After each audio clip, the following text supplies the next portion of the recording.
Sebelum kalian menyaksikan video ini, silakan tekan tombol subscribe dan aktifkan lonceng notifikasinya agar tidak ketinggalan info menarik lainnya. Baik, selamat pagi pemirsa. Senang sekali kembali lagi berjumpa dengan saya, Ade Dorcas, dalam sajian Fintalk, Financial Talk edisi Senin 11 Januari 2021 ya. Dan kali ini seperti biasa kita akan membahas seputar keuangan dan juga ekonomi. Yes, pemirsa, pastinya saya akan menemani Anda selama 1 jam ke depan. Pemirsa, semasa pandemi ekonomi sirkular ini mampu mempertahankan pertumbuhannya dan menjadi sandaran mata pencarian bagi ratusan ribu orang di seluruh Indonesia. Yang pastinya kali ini kita akan membahas tentang ekonomi sirkular dan sudah mendatangkan narasumber-narasumber yang luar biasa pastinya di Studio Gempol 38. Di sini kita sudah bersama dengan Bapak Dr. Ananta Wikramatunggatmaja. Selamat pagi Bapak. Pagi. Bagaimana kabarnya hari ini Pak? Sehat. Iya, ya, sehat. Semoga Ade sehat juga ya. Sehat juga semua. Bapak. Iya, jadi biasanya kalau ketemu Pak Ananta ini bukan sama Ade gitu ya. Iya. Tapi sudah sekian purnama akhirnya kita ketemu juga Pak ya. Ya, akhirnya sudah sekian purnama berjumpa lagi ngobrolnya sama Ade di sini dan di sini juga tidak hanya Ade dan Pak Ananta tapi juga sudah bersama dengan Bapak Putu Eka Darmawan. Selamat pagi Bapak. Pagi. Ya, apa kabar Pak? Sehat. Iya, jadi Pak Putu Eka ini adalah pengusaha rumah plastik, Pak. Iya. Berbagi informasi, berbagi pengetahuan juga di sini, Pak ya. Iya, siap loh. Iya, siap. Jadi siapnya jangan terpaksa, Pak ya. Oke. Siapnya jangan terpaksa gitu, Pak ya. Ya, pastinya di sini narasumber-narasumber kita juga sudah akan siap memberikan informasi yang pastinya bermanfaat untuk kita semua.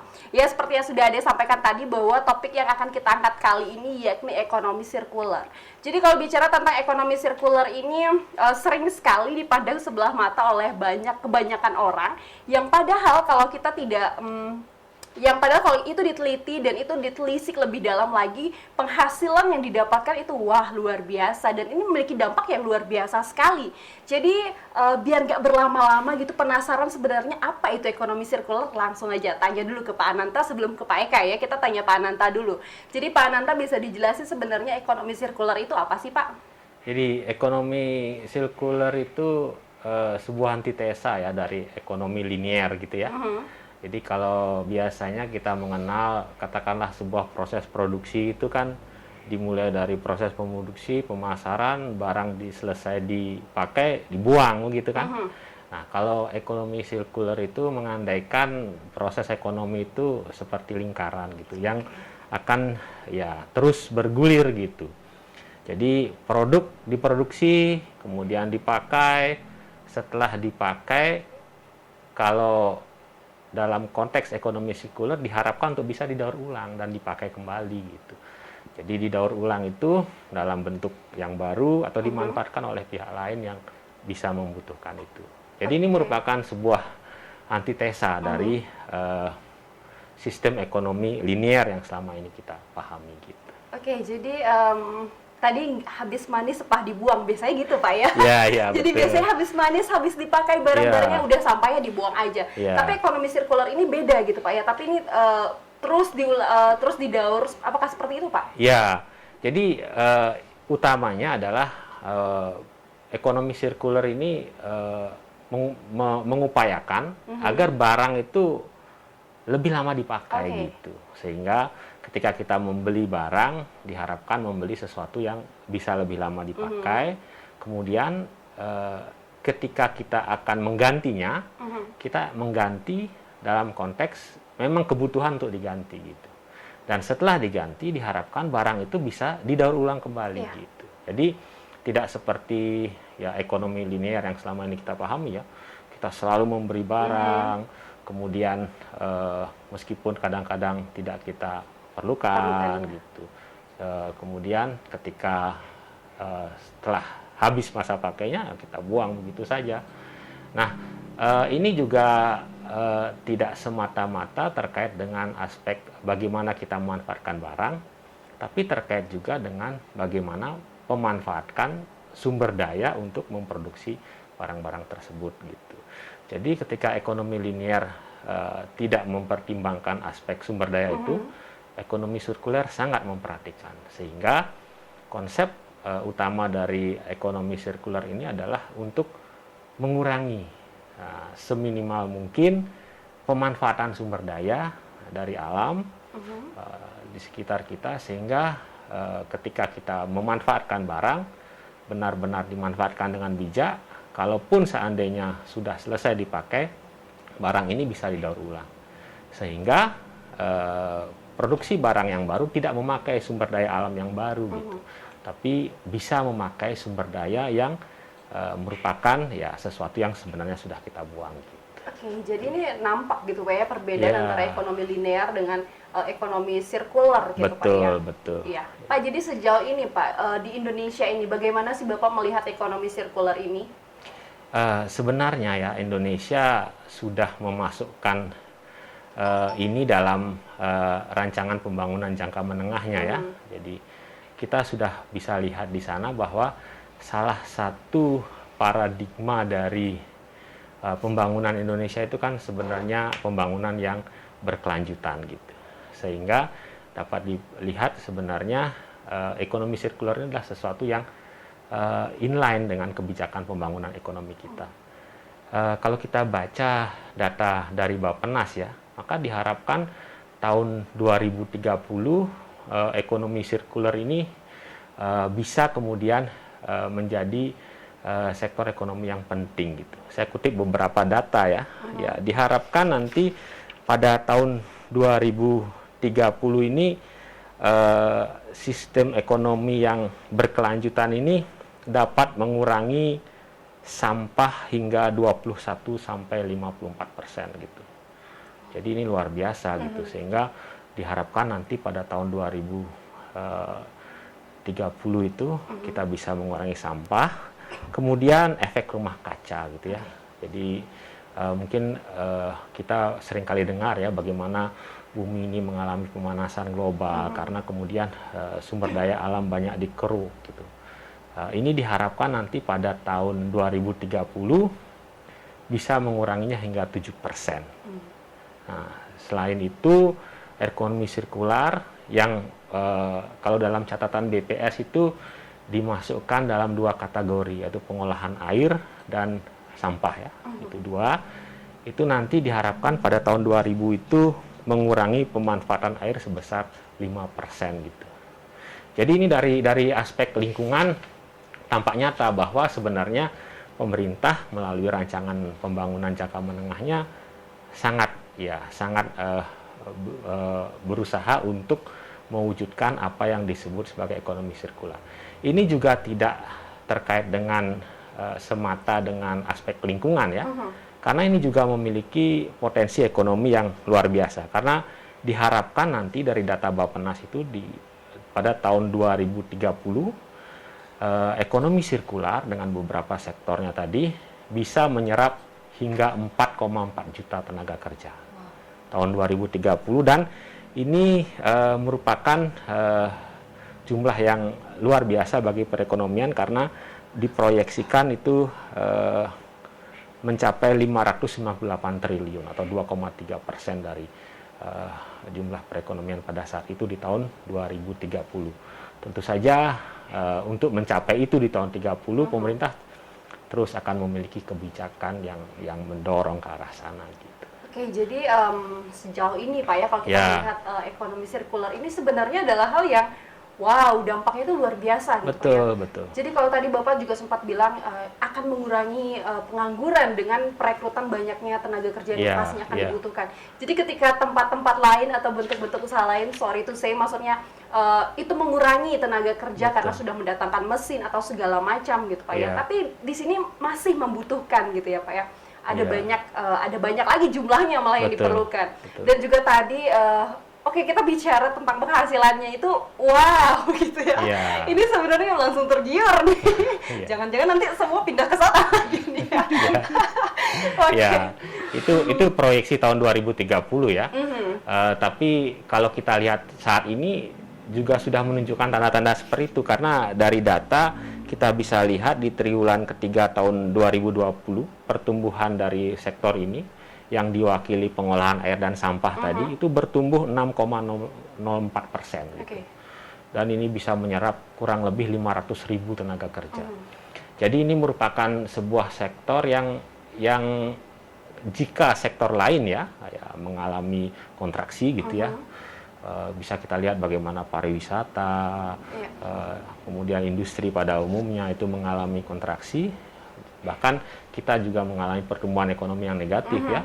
Tapi di sektor ekonomi sirkular ini, yaitu pengolahan sampah terutama dan air, itu justru naik gitu.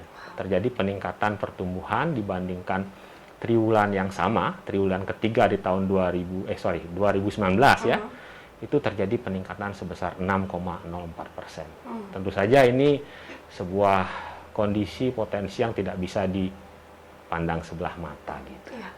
Dan ini juga sebenarnya memperhatikan keadaan lingkungan juga betul, gitu. Betul. Wow, ini keren sih. Ya, jadi Pak, kalau itu tadi kita lihat dan kita dengar gitu ya bahwa ini 10 tahun ke depan, 9 tahun ke depan lah ya, 2030 betul. Gitu Pak ya. Lantas bagaimana di masa pandemi ini ekonomi sirkular ini bergeraknya seperti apa Pak? Nah, berdasarkan data yang saya dapatkan tadi, tidak terdapat penurunan bahkan peningkatan ya. Nah, nanti mungkin bisa dibahas oleh Pak Eka bagaimana kondisi sebenarnya di lapangan.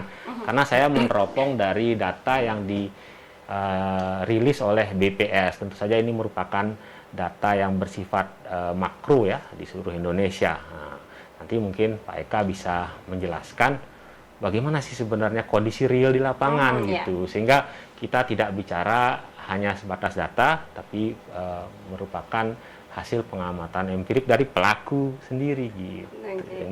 Iya, tadi Pak Ananta sempat bilang pelaku itu agak pelan ngomongnya, jadi hampir mikir pelakor gitu. Oke, pelakunya sendiri. Pelaku bisnis. Iya, pelaku bisnis. Iya. Ya, langsung kalau gitu ke Pak Eka sekarang tanya-tanyanya. Kalau tadi kita udah bicara berdasarkan data dan berdasarkan teori gitu ya, dan sekarang langsung ke pelaku bisnisnya langsung gitu. Iya, Pak Eka udah senyum-senyum dari tadi gitu ya.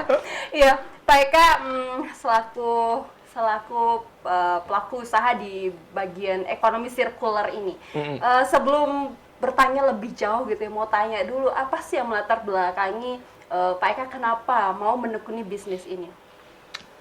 Iya, awalnya kayak saya dulu kerja di kapal pesiar, berencana ingin selesai dari sana, tapi ya kepikiran untuk bikin usaha sendiri. Sampai akhirnya itu ada masa itu dimana kayak saya tuh nggak tidur 1 hari, 2 hari saya nggak tidur sama sekali. Habis itu di sana kayak mulai sering baca buku, lihat-lihat video di YouTube dan gimana. Habis itu saya ngambil kesimpulan kalau sebenarnya apa yang ada di sekitar kita itu punya nilai ekonomi. Apapun itu, entah itu dari tanah, kerikil, batu, sampah, daun, apapun. Oh, itu baru berbentuk produk, belum yang berbentuk jasa. Di sana saya berpikir, oh ya sudah, kenapa nggak kita mulai bikin kayak biasalah cita-cita anak-anak muda tuh kan kayak bikin usaha gitu ya. Saya mau bikin sesuatu yang ya dari sana saya mikir, kenapa nggak saya sekalian mikir untuk masa depannya kayak gimana gitu, biar sekalian gitu. Jadi saya usaha itu kan selalu terkait dengan bahan baku nih. Sementara bahan baku itu kalau saya pengen cari bahan baku itu yang unlimited, yang nggak terhitung panen, nggak dihitung musim, nggak dihitung apalah, pokoknya unlimited, gampang dicari, unlimited, habis itu bisa, yang penting itu bisa masuk ke semua lini. Di sanalah saya jatuhnya itu ke sampah, lebih spesifik lagi sampah plastik. Habis itu di sana saya juga di kapal kan memang ada pengolahan sampah sederhana di sana. Saya mencoba membawa itu turun ke Bali, ke rumah. Kenapa gimana kalau saya aplikasikan apa yang saya dapat di sana, apa yang saya lihat di sana, ilmu yang saya dapat di sana itu di Bali. Ternyata di Bali itu masuk. Malah pertama ya lumayan bagus lah. Dan itu malah berlanjut sampai sekarang. Itu dia sambil didukung oleh teman-teman, habis itu di perjalanan juga ketemu dengan pabrik-pabrik yang mengajak kerjasama, industri-industri yang mau join. Ya bergulir sampai sekarang jadinya. Jadi tadi sempat ada terfokus sama yang nggak tidur sehari 2 hari baca buku gitu ya. Itu produktif sekali nggak tidurnya ya. Jadi kalau biasanya ada nggak tidurnya karena nonton drama Korea, ini produktif sekali nggak tidurnya karena baca buku. Yang akhirnya tadi sampai dapat di poin bahwa segala sesuatu yang ada di sekitar kita ini sebenarnya punya nilai ekonomi gitu Pak ya. Dan tadi setuju banget gitu ya kalau akhirnya sekarang bertukar pikiran gitu ya. Wow, ternyata sampah itu sifatnya unlimited gitu ya. Memang unlimited yang bisa kita dapatkan kapan saja gitu ya. Kita pas sekarang perlu nggak usah tunggu panen lagi, nggak usah tunggu waktu ini lagi, tapi udah ada di sekitar kita gitu ya. Karena kita nggak pungkiri sampah itu ada gitu ya di sekitar kita. Ya, Pak, kalau sejauh ini nih Pak Eka gimana sih menggeluti usaha ini? Apa sih suka duka yang Pak Eka lewati gitu? Sukanya banyak. Terutama di masalah saya jadi ketemu banyak orang baru, jujur saja saya ketemu banyak orang baru. Habis itu saya ketemu di saat saya menggeluti ini hampir udah lewat 5 tahun ya. Kalau saya sebagai gitu, saya ngelihat ternyata sampah itu, usaha sampah itu bisa dibikin cabang ya. Oke, bisa masuk ke sini, bisa masuk ke sini. Kalau saya ya di bidang usaha gitu loh. Oke, bisa masuk ke kayak pengolahan, bikin produk, belum lagi jasa bisa masuk. Habis itu di sana juga saya ketemu dengan banyak orang penting. Orang penting yang yang kita bisa sharing, mungkin konsep saya diaplikasikan di situasi di lokasi yang lebih luas. Betul. Dan kalau dukanya mungkin di awal ya. Gimana? Ya, di awal dukanya di awal, tapi kalau sekarang ya jadi dukanya kayak oke, saya belajar karena itu kan nol. Saya nggak tahu apa-apa soal sampah. Di mana sih ada sekolah yang ngajari soal sampah? Betul. Jenis-jenis plastik aja kita nggak tahu. Iya. Ada yang PP, HDPE, PET yang kayak gitu tuh. Itu memang ada di Google, tapi itu tidak diajari di sekolah, gitu kan? Jadi jenis sampah, bagaimana perlakuannya, habis itu sistem yang ada di masyarakat itu kayak gimana, budaya dari kita orang Bali-nya seperti apa. Seakan-akan saya tuh di awalnya tuh berpikir untuk mendobrak itu semua. Betul. Ayo kita buat sesuatu. Tapi ternyata nggak bisa seperti itu. Jadi kayak kita harus nyari jalan tikusnya untuk masuk ke sini, masuk ke sini. Harus belok-belok gitulah jadinya jalannya lah. Tapi seru. Seru ya. Seru. Ya, kalau tadi dibilang nggak bisa dobrak tapi cari jalan tikus akhirnya gitu Pak ya, dengan kita nggak pikir juga ada nilai-nilai budaya yang masih melihat tentang sampah mungkin begitu ya. Dan ini pasti menjadi pandangan yang negatif gitu ya. Ih, kerja sampah, cari sampah gitu kan. Dan seperti yang tadi Pak Eka jelasin, yang akhirnya itu lewat jalan tikus dan seru gitu ya Pak ya. Dan gak bisa dipungkiri sampai sekarang nih Pak Eka udah berhasil gitu ya, udah keren banget gitu ya. Keasikan. Keasikan jadinya ya. Iya Pak Eka, mungkin bisa dijelasin sedikit gitu ya tentang proses dari awalnya Kak Eka, Pak Eka gitu ya. Maaf gitu ya. Ada kebiasaan kan. Ya dari awalnya Pak Eka maksudnya mencetuskan ide ini, gimana sih proses sampai akhirnya sekarang terbentuk usaha ini? Mungkin dari berapa pekerja awalnya, mungkin berapa sih yang Pak Eka dapatkan di awalnya sampai akhirnya Pak Eka tuh tetap tekun melihat situasi dan kondisi yang walaupun sudah ada kayak tadi Pak Eka jelasin kan. Mungkin itu bisa dijelaskan sedikit Pak. Untuk awal sebenarnya mulai saya tuh dengan modal seadanya ya. Itu saya mulai paling cuma dengan 10 jutaan lah. Jujur aja. Habis itu di sana itu awal saya nekat memulai itu gara-gara saya sering sharing dengan partner saya. Partner saya tuh Gede Ganesha di Panji. Yang dengan bank sampah Galang Panjinya. Sharing di sana, habis itu kita kesepakat, ayo saya akan coba bikin tempat pengolahan di sana. Di situ dari awal semuanya saya serba nol. Kita berdua serba nol. Kita nggak tahu ilmu apa-apa. Kita nggak tahu sampahnya harus dibawa kemana. Kita nggak tahu harus diapakan ini. Kita nggak tahu. Habis itu yang kita tahu cuma satu jenis saja. Kita lihat di YouTube, lihat di YouTube. Oh ini harus diginiin. Nah karena tipe kerjaan seperti ini itu terbilang baru, aneh di Bali. Jujur saja saya waktu itu memulai dengan mengajak anak-anak kelas 5, kelas 6 SD untuk bantu bersih-bersih. Tahun berapa itu? Tahun 2016. Tahun 16 ya. 16 awal. 2016. Jadi kayak waktu itu ada anak-anak yang datang kayak ya nyari bekal sekolah lah. Saya memulainya juga dengan 8 orang anak kecil kelas 5 SD. Saya ingat itu, orangnya masih ada kok sampai sekarang masih asik. Sampai di sana, dari sana mereka mulai mencoba, dari sana orang tuanya melihat, oh ternyata ada hasilnya. Akhirnya orang tuanya ikut. Orang tuanya ikut, di sana mulailah, saya mulailah cari orang untuk mulai mengoperasionalkan mesin, terutama pastinya dengan saya juga waktu itu. Habis itu di sana ya sedikit demi sedikit mulailah orang datang untuk ada kerjaan nggak, gimana nih. Akhirnya kita mulai, sekarang kita bekerja, kalau di gudang utama itu ada 7 orang tenaganya untuk pengolahan tok. Habis itu kalau di luar sekarang kita kerjasama kayak dengan Desa Pacung, di sana ada tempat pengolahan sendiri yang kita kerjasamakan, belum lagi Desa Bondalem, belum lagi bank sampah yang di luar yang kita ajak kerjasama, entah itu kelompok, desa ataupun individu. Jadi kita nggak milih. Selama mereka itu profesional, kita akan ajak. Itu kalau sekarang mungkin saya nggak tahu jumlahnya berapa. Banyak pastinya ya.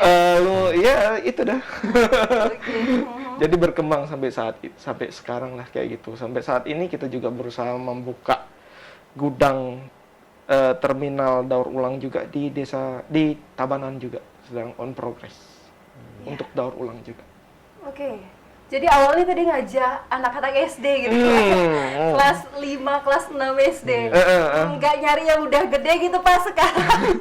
Nggak nyari yang udah tua gitu sekarang Pak. Karena dulu tuh nggak ada yang mau. Iya, karena kita udah datang, kita udah kayak datang ke tempat mereka, kita ajak mereka kerja. Jadi mereka pandangannya itu setengah, apaan sih nih, gitu kan? Habis itu, ya saya juga nggak mau terlalu memaksa gimana, karena pembuktian yang paling bagus tuh di saat mereka merasakan langsung. Terutama pas ada anak-anak kecil yang pengen dapat uang jajan, kenapa ya kita ajak bersih ngelepas label botol plastik atau buka tutupnya saja. Kita ajak kayak gitu aja dulu. Jadi ada beberapa poin sih ya sebenarnya didapat di sini ya. Jadi bagaimana poin memulai usaha gitu ya, walaupun seringkali dipandang usaha itu kayaknya apaan sih usaha, dipandang sebelah mata gitu. Tapi ada ide-ide yang nggak bisa berhenti gitu. Buktinya kayak tadi bukan memanfaatkan sih, bahasanya jelek sekali gitu ya. Bukan memanfaatkan anak SD juga, tapi memang itu juga sebenarnya kan mengajarkan mereka untuk jaga lingkungan juga kan ya. Udah ngejaga lingkungan, dapat tambahan bekal lagi, enak gitu ya. Dan akhirnya itu dirasakan juga gitu sama orang tuanya, akhirnya nanya, anaknya bawa bekal, akhirnya anaknya juga akhirnya orang tuanya gitu ya. Sebulan pertama ada yang bawa sepeda baru pulang. Wow. Itu jadi dari sana orang tuanya mulai tertarik, ternyata yang kayak gini menghasilkan. Apalagi tempatnya pasti, gudangnya pasti gitu loh maksudnya. Mungkin ini sesuatu yang baru, tapi bukan berarti itu tidak layak untuk dicoba gitu maksudnya. Ya, jadi Pak Eka gini ya, peluang bisnis apa sih yang masih dilihat sampai sekarang dengan usaha ini? Peluang bisnis yang pertama, untuk daur ulang tersendiri pun itu jujur saja unlimited, tidak terbatas. Kenapa? Karena kebutuhan industri itu tidak terbatas. Gudang saya produksi 20 ton sebulan. Itu pun kurang, jauh. Karena itu kemarin kita mengajak kerjasama desa-desa kayak di Pacung, Bondalem, di mana mereka berani menginvest diri mereka di sana. Jadi kayak mereka beli mesin, habis itu kita kerjasama di sana, pembinaan langsung di saya. Jadi mereka mulai melihat kalau mereka nggak mau sampah mereka tuh cuma sekedar jadi tumpukan sampah gitu dan ya. ujungnya dibuang ke TPA. Mereka di sana memulai seperti saya dulu. Gimana mereka memulai membuat tim, mengajak kerjasama orang, habis itu mengumpulkan sampah dari masyarakatnya. Kayak itu di daur ulangnya. Tapi kalau di produk sekarang kita sudah masuk ke produk kayak bikin papan gitu. kayak palet kayak gini, tapi bentuknya ya kayak gini dah. Tapi 1 kali 1 meter itu produk-produk yang sasaran kita suatu saat nanti itu akan menggantikan kayu. Karena kayu ya seperti biasa, kayu selain karena itu penebangan hutan dan apa-apa, dan sekarang kayu itu kan umurnya pendek. Nah sekarang plastik, siapa yang meragukan umur plastik? Kalau kita bisa membuat plastik itu seperti kayu dengan daya tahan yang lebih dari kayu, bukankah itu menjadi sebuah bisa dibilang kayak potensi produk yang lebih aman dan ramah lingkungan, belum lagi ditambah umurnya yang jauh lebih panjang daripada kayu. Jadi kayak gitu. Dan semua mesin gitu kita riset sendiri. Oke. Yes, jadi pemirsa, seru sekali pembahasan kita hari ini gitu ya. Tapi belum selesai sampai di sini. Jangan kemana-mana, kita akan lanjut ngobrol lagi di Fintalk kali ini setelah iklan berikut ini.